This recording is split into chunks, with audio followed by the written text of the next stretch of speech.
Dan and I were chatting about this very topic. That was a couple months ago now, and I made the comment that everything happens for a reason, and he totally schooled me. And I love the perspective. And you're right. You are absolutely right. You're absolutely right. And then I made the comment, well, maybe I'm just good at integrating things. And I think that's a skill that I have developed over time, is learning how to get stuff out of stuff.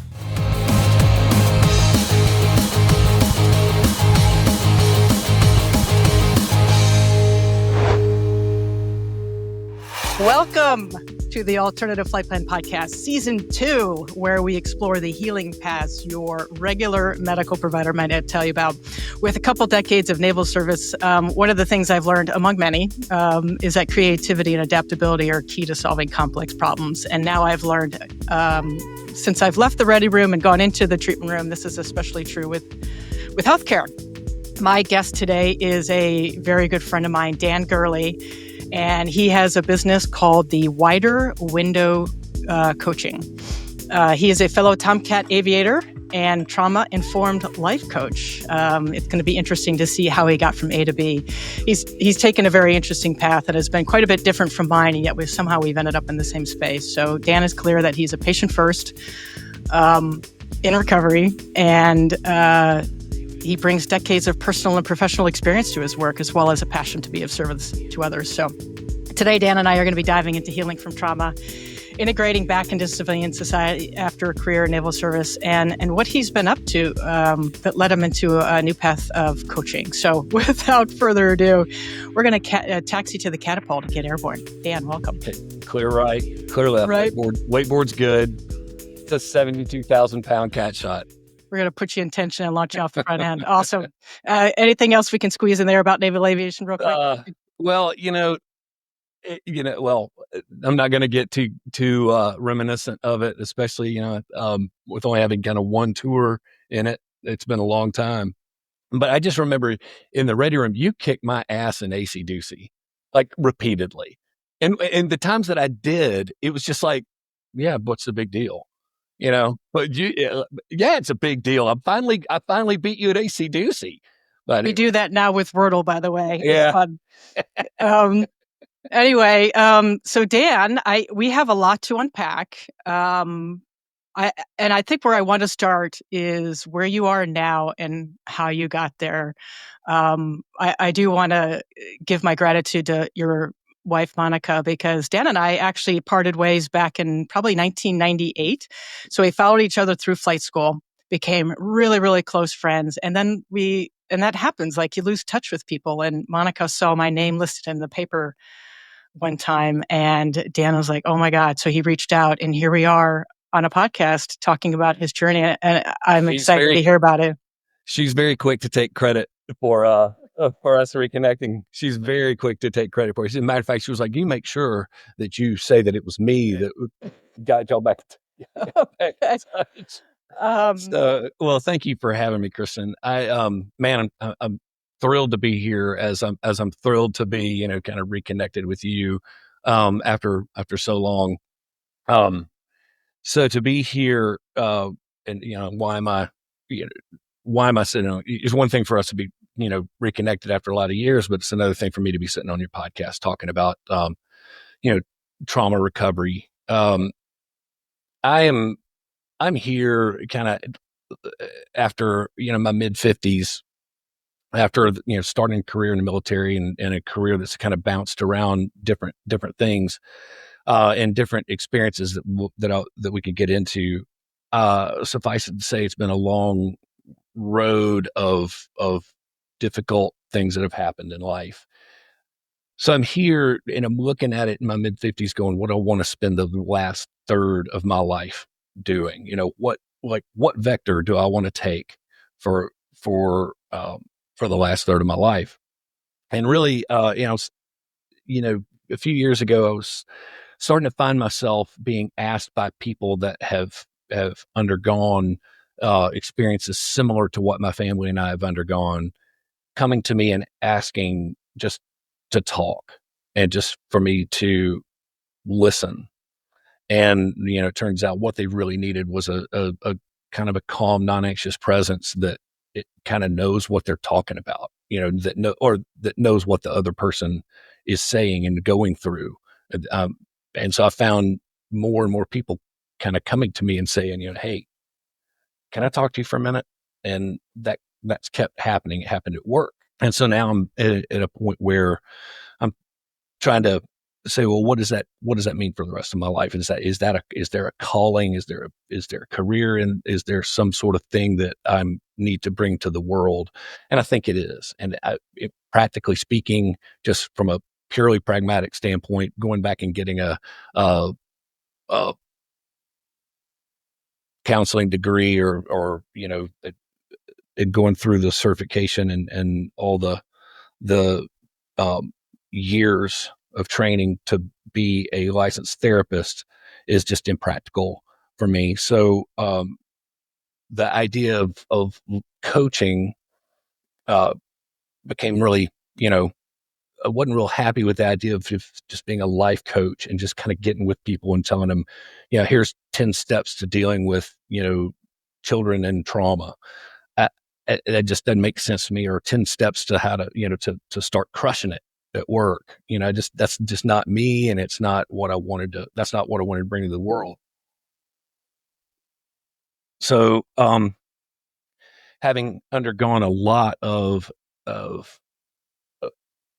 recovery work on my own, that's been trauma informed and encouragement. And if you want to call that coaching, great, but I wanted it to be a trauma informed sort of modality. And I found found a coaching certification that gave me just that. So, and I'm wrapping that up, now, and I've already been coaching folks for the past couple of years. So that's where I am.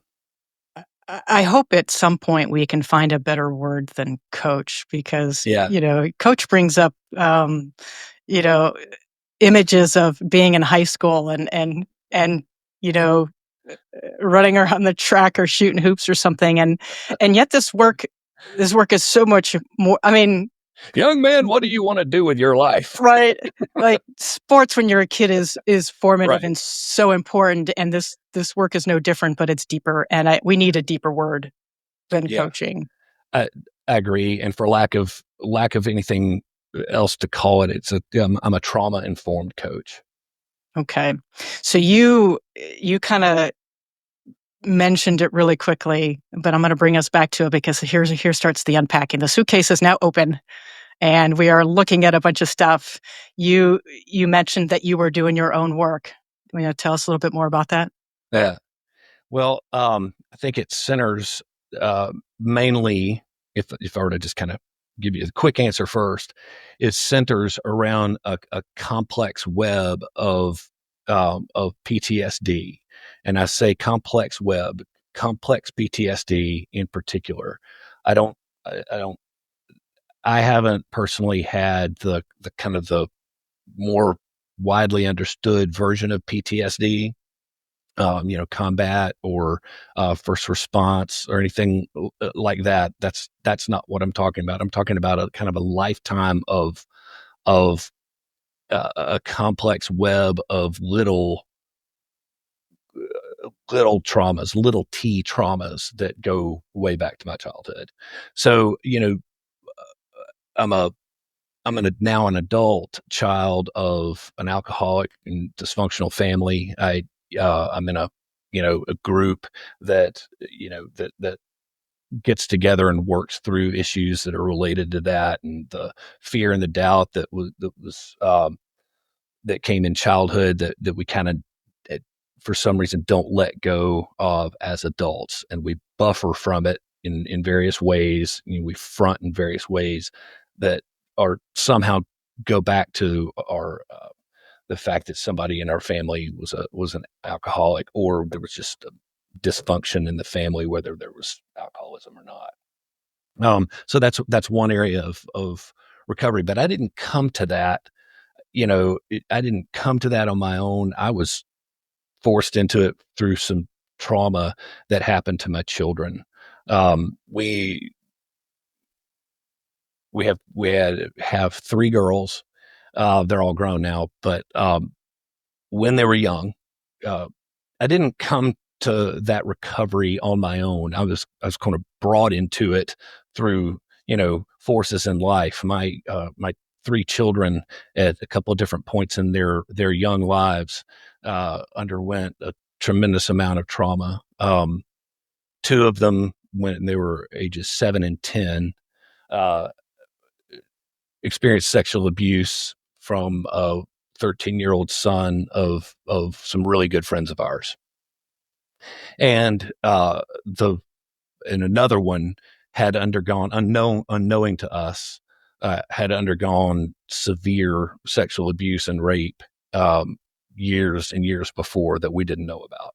So all three of our children have undergone this trauma, and it had very, very major impacts on their lives, especially uh, when they got to be in their teenage years and young adult years.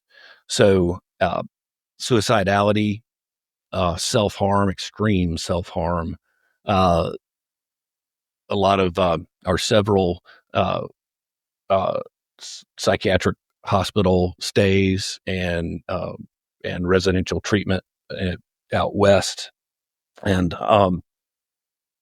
it's one of those things where I was brought to a point of like, I can't control this. This is nothing that I can do to fix. And so tell me if you relate to this.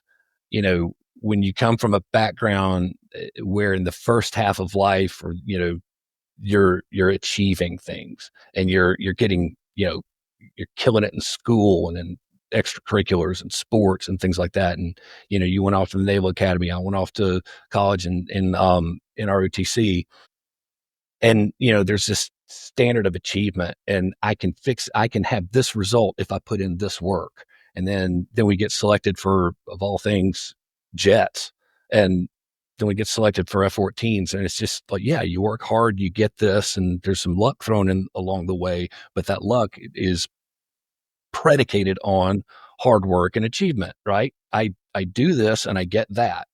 And then the whole mentality of flying is, you want to do everything you can to control the environment and keep things the same so that you know how to react and how to do. If it's this, then you react this way.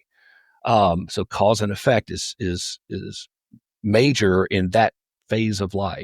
It is a mess I cannot clean up.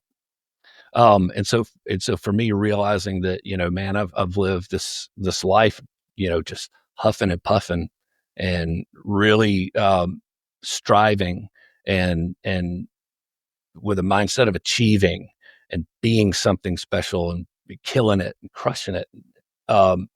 Then to have something happen like this, that.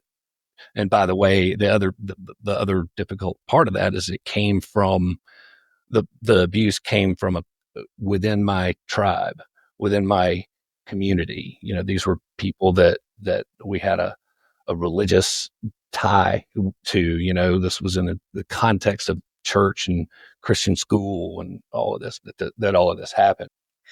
I, I'm going to interject for just a second because I'm really curious. I think even if somebody hadn't grown up in the chaotic childhood that you had and were perfectly regulated and still had this happen to them, I can imagine it would have been traumatic.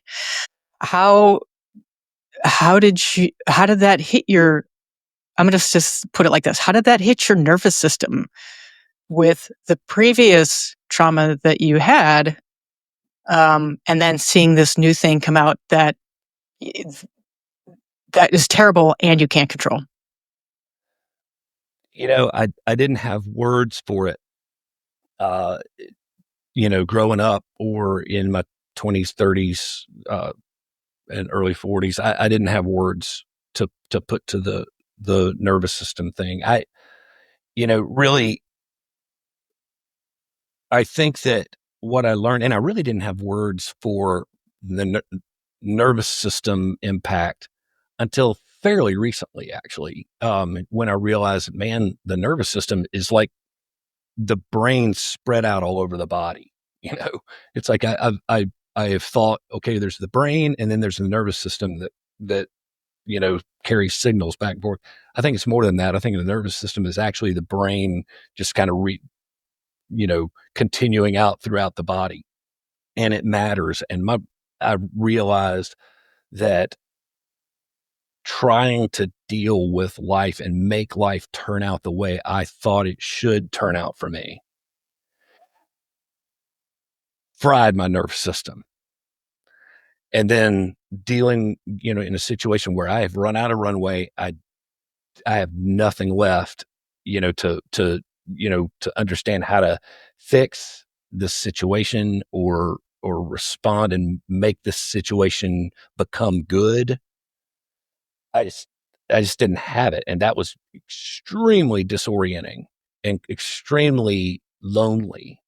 Uh, you know, because everything that I had, all the tools I'd been given, all the teaching I'd been given, all the, the spiritual guidance I've had all my life really became unable to unable or at least the way I appropriated it all um, became insufficient in me being able to know where to go from here. So my nervous system, it really was in a what I came later to find out is a fight or flight, you know, and I was pretty much constantly in a freeze, actually, I, a freeze state. I can only imagine that there was no option to opt out. It's like you're the man of the family. Like there's no leaving the situation, and I mean leaving could look a number of different ways. In the veteran community, a lot of times the leaving looks like opening the gun safe, and that's your last day on planet Earth. Yep. Or just buffering myself to death, with drinking or anything else to buffer myself from those hard emotions. Or it could be, that whole freeze or flight response of the parasympathetic nervous system. I could have just checked out and just said, F it, and just and not engage, not pursue uh not pursue my children, not pursue my wife. It could have just been I'm just going to check out emotionally and mentally. And I've been in and out of that. And that's part of what I've wanted to help recover, is that ability to stay engaged and stay present with my wife and my children when they're adults now. So, when I'm around them, and then, stay present with work and engaged with community. I can't even imagine with that. What a massive challenge to show up for the world when all you want to do is, in a metaphorical way, just crawl into a ball and hide in a hole. Hmm. Yeah. You probably did you did you get a dose of stoicism or Marcus Aurelius at the Naval Academy, or is this like, don't go there? Don't hack. That's a hackneyed theme. I don't know. I think I'm just naturally a stoic. Like Okay. there's nothing I can do on planet Earth but control myself. It's been a long process to get there, and I think the more I do plant medicine and the more I'm in the field that I'm in, I realize that I can't control anything but me. But as you're going through that transition of what the fuckness, there's that tension between I have to control it and I can't control it. Shaq, you just nailed it. And it's what we say in my 12 step is, you know grant me the serenity to accept the things I cannot change, and the courage to change the things I can, and the wisdom to know the difference, or change help give me the serenity not to change the people, not to accept the people, and you know the courage to change me, the wisdom to know that one is me. And so that's it, realizing that's what's on my side of the street, and what I can control is that which I need to reparent. those parts of me, those parts of me that either get confused or they wig out or they exile or they just get those parts that feel like they're exiles out in a slot canyon are those parts where a grown ass man, Dan, needs to reparent them with gentleness, humor, love, and respect, and kind of reintegrate those parts back into, a constructive and healthy life. And the language, or at least the tribal language that I kind of grew up with and that I have had through most of my adulthood is everything happens for a reason. Mm. Yeah, but it doesn't, does it? Like, You could say it. fuck yeah. No, I know one thing is for sure. I know sure as hell that everything happens for every. No, wait a minute. Let's edit that. I can tell you We're not gonna. We're just take it. This is the conversation, man. Well, I mean, actually, instead of everything happens for a reason, I know one damn thing. Everything sure as fuck does happen. I know that. So, but I don't know whether I can say everything happens for a reason. And that is, and even if cosmologically or theologically that's true, it's an absolutely inhumane thought to consider that my children were sexually abused for a reason. And that all of that is going to, work for our good. Now, if that's true, there's a limitation in my understanding. There's a limitation of my ability to understand that. And I think that's my humanity. I don't understand it. And I think that's a big thing with me. I think, folks like us that especially kind of have this cause and effect achievement orientation is that I've got to have certainty for everything. Before I can trust, before I can believe, I have to have certainty. And life is just, I guess it's taken me this long to realize life is not like that. Life doesn't, to have certainty in order to progress. I don't have certainty, and I'm okay with that now. So, I think one more thought on it is, the everything happens for a reason thing, I think is a lie that we, as Kate Bowler says, a lie that we've loved to believe for a long time. The other thing is, with reference to Stoicism, Marcus Aurelius quote, the impediment to action advances action. That which stands in the way becomes the way. And that is what I've been grappling with as I've looking at, okay, what am I going to do with the last third of my life? Okay, this, on the one hand, that pisses me off. You mean to tell me this big old thing that's been plopped in front of me, that's been extremely difficult, uh, that's that's been given to me to use and go through with into life. So there's, that's a hard, that's kind of like, it's equivalent of saying all this happened to my family for a reason. And I just don't know about that. But at the same time, here I am taking these experiences and taking these questions and this sort of, um, you know, maybe call it empathy, and take it to the world and say, I hear what you're going through.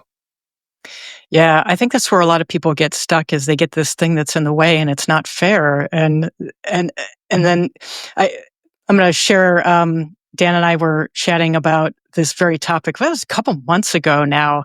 And I made the comment, that everything happens for a reason, and he totally schooled me. And I love the perspective. And you're right. You are absolutely right. You're absolutely right. And then I made the comment, well, maybe I'm just good at integrating things. And I think that's a skill that I have developed over time, is learning how to get stuff out of stuff, even when it fucking sucks. And that's what the Stoics would say is exactly, you cannot control the trauma that happened. You cannot control these events. The only thing you can control is what you do with them going forward. Now that's different than explaining it away or justifying it or saying it's okay. And also it lets you be human and say, yeah, it's a fucking mess. Still is a fucking mess. But I can now, like, I've got something to take with me going forward. So how I react to it and what I do with it and how, like your word, how I integrate it is my side of the street. That is what I can, that which I can change and have effect over. And so that's part of recovery. That's part of coaching.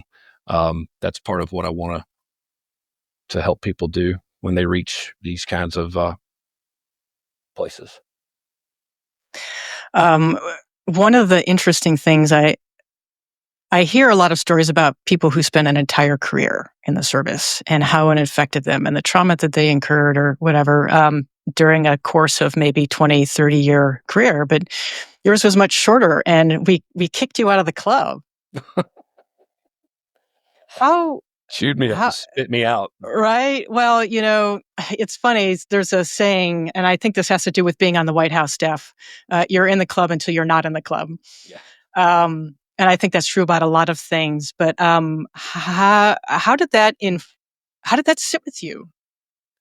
Well, to be fair, it was something I knew from the beginning that I wasn't going to make it a career. I knew this is what I wanted to do for a period of my life, and I wanted to start my adult life this way and do my bit, serve, and do it in a way that hopefully I get to do something like fly fast and low and have fun and be with good people. So that was all great. So it wasn't like I wanted to make the military a career. I wanted to get out, and I kind of had a, maybe naive, but I had a vision for what I wanted my life to be like, a church or spiritual, kind of assembly, and be, kind of have those roots, and that, that was pretty much what started my trajectory, or what kind of gave me a vector coming out of the Navy. Over time, though, kind of when you go from the first half of life to the second half of life, because I still had those same sort of impulses in my early civilian life than I did when I was in the military. I kind of was, I was still pretty much the same. It wasn't until after this stuff started happening that I started, the things that we've been talking about started happening in my family, that I started to question, and I started to unpack and deconstruct and reconstruct. Um, I think having, there's a, I'll be quick with the story. I'm a big fan of Band of Brothers. Read the book, studied it, loved the miniseries, and really followed Major Richard Winters. Was a fascinating character study to me, even so much that I went to Hershey, Pennsylvania, and actually researched in a museum there, in a historical society there where he lived. Is into his old age. I did a lot of research, and the thing about him, what we know from Band of Brothers and in his service in the Army, absolutely heroic, very storied, very well documented. He spent most of his life out of the Army.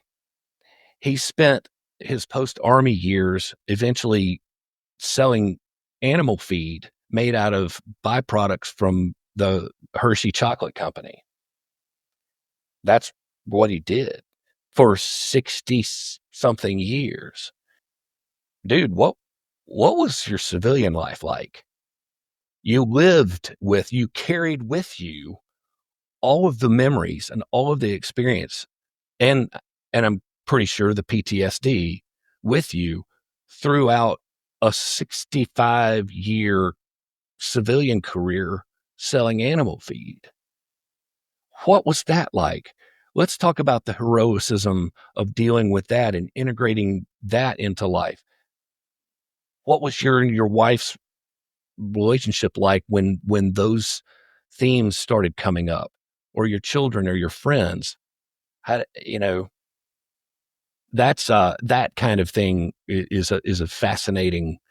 I don't think that I would have had that same sort of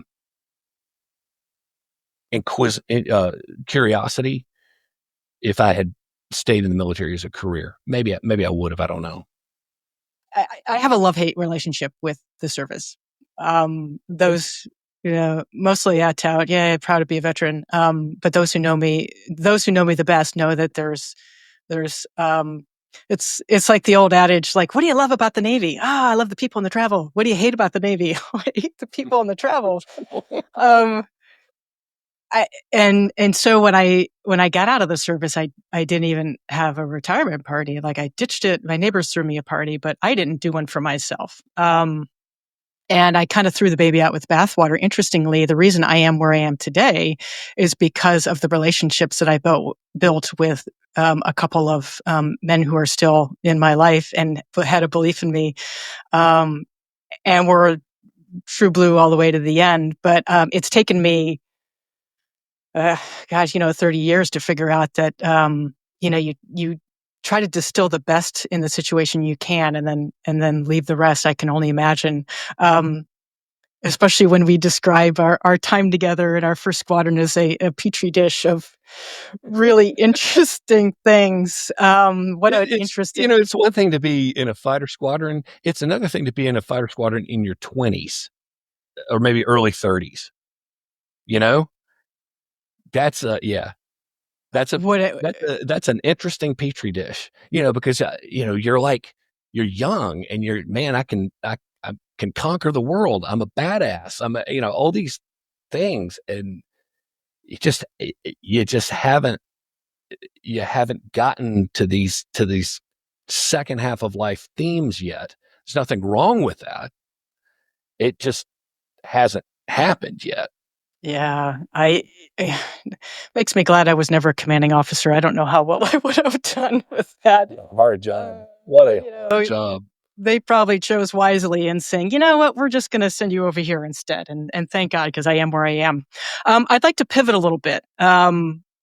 Because one of the themes that you're struggling with, and I want to highlight that you bring to the table, is an understanding, at least from your perspective, of what it's like to be, and I'll let you explain this, what it's like to be somebody who is associated with the LGBTQ community. Yeah. So tell us a little bit about how that fits in your life, how that fits in your coaching, and how that's, I guess, given you a little bit of perspective, particularly with the trauma-informed lens. I welcome the question.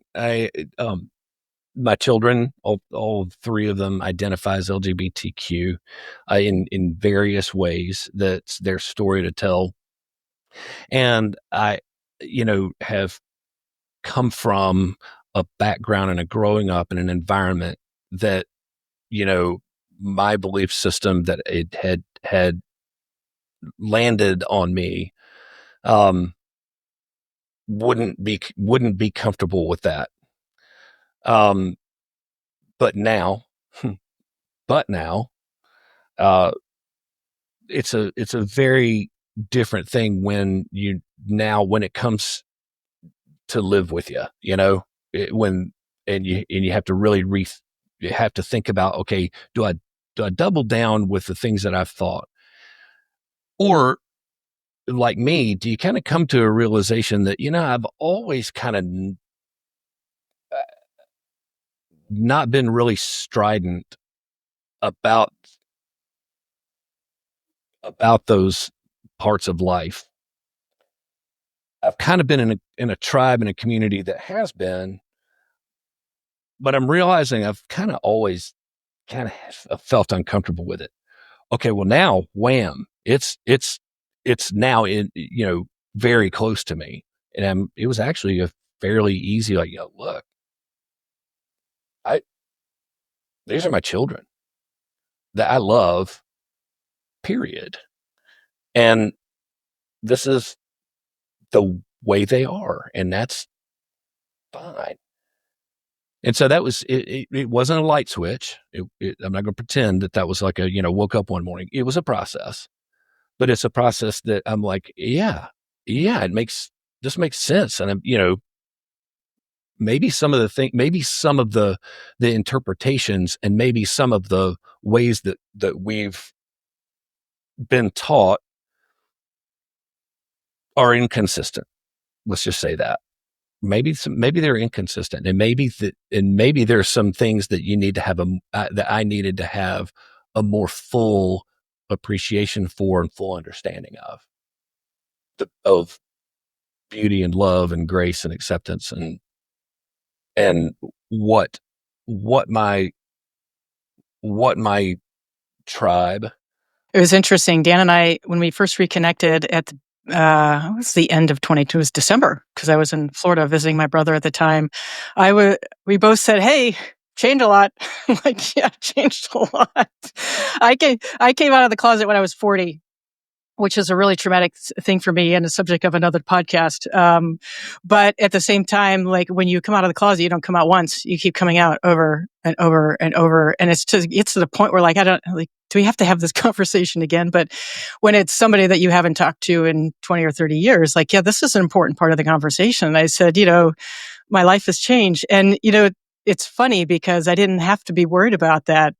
And when Dan shared his story with me about how his life had kind of unfolded, it was like, me in particular, I make assumptions, and those assumptions can bite me in the ass. And I'm so glad that we had that conversation, so I could learn yet again that I need to shelve my assumptions and biases and just listen to the conversation and see where it goes. I take it that hit. Amen. Yeah. Yes. And guess who could say every one of those sentences the same? Me. Yes, I 100% relate to that from my vantage point. And as far as it relates to my coaching, I'm very open about it, and I'm very open to folks that want to talk about it, especially maybe they're from a tribe that they're kind of on the same journey, and they just want to have somebody to talk to about it. That might be a fit. I don't want to say that that I've walked the shoes of someone who is either coming out or is in the LGBTQ community. I won't say that. But I want to be a safe place if they feel like talking to me about anything. I want them to feel that I am a calm and non-anxious presence, for them. No matter where I am in that. I think, I see myself as, understanding the the outworking of thinking through what you believe over time, and how, what you experience in life absolutely does matter with how you appropriate the things that you believe. Experience and belief do go hand in hand. I didn't believe, I didn't really, I thought that I was much more strident about that in the first half of life, um, than I am now. I very much believe that experience does impact, like, the appropriation of the things that you believe. I think a lot of my own personal work has been unpacking what's mine and what's been programmed by my family of origin, or my community, the Catholic Midwestern upbringing that I had, which is very, very rigid. But the freedom that comes from realizing what's yours and what's not yours is liberating. And like, I get to be a whole new person because I chose what my values are instead of having them placed on me. And you're opening the window a bit wider. Oh, It's look at that. Well done. I see what you did there. and having it's having a widening that window, or opening that window wider is a part of my story. It's also, you know, widening that window of tolerance that we have, speaking of the nervous system, widening that window of tolerance, and what can I do both in my thoughts and in my feelings, also in my body? What can I do to help widen my window of tolerance as I go about life, at work, or at, family life or sports or whatever? How can I widen that window? And the other aspect is kind of widening the window between an activation of the nervous system and a response. You know, when that window's tight, and I get cut off, or somebody doesn't go when the light turns green, if that window's tight, I get activated and I respond immediately. And I don't, that's not healthy for me. I'm a much more, kind person. I'm much more, you know, have a lot more equanimity when I widen that window between activation and response. Excellent. Before we close, I want to talk about one more thing. You said everything was on the table, so I'm taking your word. Dan and I had this great conversation in December, bearing our souls, which is awesome when you can talk to somebody that you hadn't talked to in 20 or 30 years, and it's like not a day has gone by. The only difference is the technology on which you're doing it. After that entire conversation, I think the thing that blew me away the most was when you shared with me that we had some things in common in terms of how we approached integrating some of the trauma that we had. And mine took me down the path of plant medicine. Maybe you could share a little bit about yours. Yeah. What's been a part of and I'll call it recovery. I think folks in the recovery world kind of, they throw that word around a lot. Like, recovery from what? I would say, recovery from, an unhealthy way of integrating life, and all of the complex web of little t traumas that have developed in my life over time. You reach a certain point and realize that I was out of runway, that I can't keep doing that. I certainly can't keep being this way in light of uh, my family's, my daughter's situation. So what's been helpful for me, like I mentioned, ACA, the 12 step, that I go to, for adult children of alcoholics and dysfunctional families. Talk therapy has been a big thing. Just, and in that talk therapy, there are things like, internal family systems, and understanding that there are various parts of me that are all, different aspects of how I react and see the world, and um, brain spotting has been, which is something, I guess, fairly similar to EMDR. Brain spotting's been helpful to me, uh, but I think it wasn't until psychedelics that I really started, that all really started to come together. Uh, all of the things that I just mentioned come together in what for me was a very discernible, blend. My first experience was with MDMA, and that was a good experience because it didn't excite, fear centers of the brain yet, which was my my guide and therapist at the time, said this is probably the best way to do it at your first journey, is not to have something that's going to excite the fear centers too much.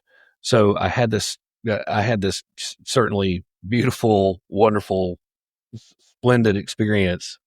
Um, but what the place that experience took me was a back and forth with all of my parts, where I like, and I won't go too far into it, but I've named my parts, and I carry on conversations with them. And that first experience was it was a very living and vivid conversation with my different parts. This that was about a year and a half ago. A recent experience was my second, and it was with psilocybin, which I had a very similar start. It was, a very wonderful experience, but where it took me was some work that clearly I needed to do in the realm of grief and loss. And it was, I'll just say it wasn't easy. It was, but it was very eye opening. And in both instances, what has been the most meaningful is the integration work after. I can't say that. I cannot say that loud enough. That's where the change happens. That's where the tectonic plates shifted for me in both instances, was in integration work afterward. Yeah, I think what I've decided is,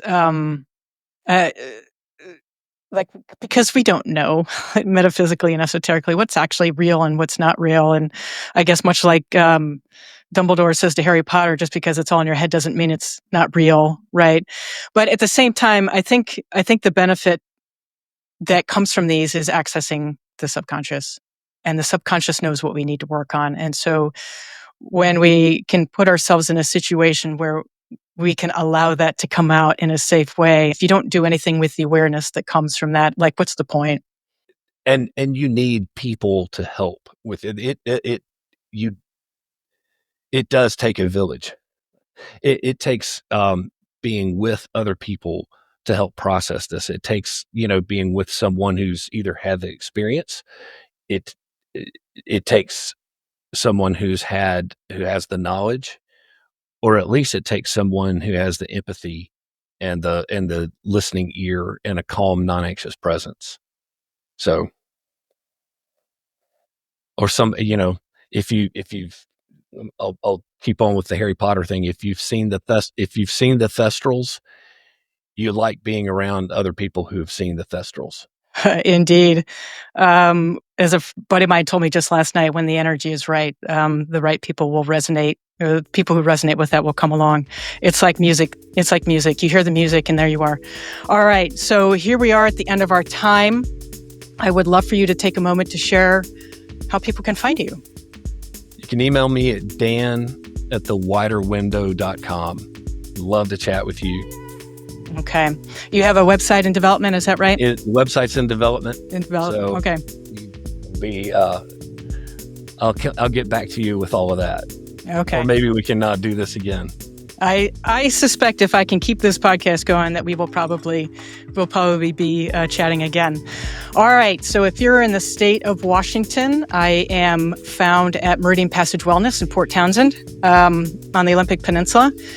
You can find me at www.meridianpassagewellness.com. I am also located at Element 7 Wellness in Paulsbo. If you're out on the Kitsap Peninsula, please feel free to reach out to us if you want to get naturopathic care, Chinese medicine, all the things. And if you just want to follow us on social media and share the word, we'd love that too. Share, like, subscribe on YouTube, Apple Podcasts, Spotify, Instagram, and LinkedIn. We're at all the places. So we appreciate you listening in, and thanks for joining us today. So awesome, Kristin. Thank you for having me. It's so good to be with you.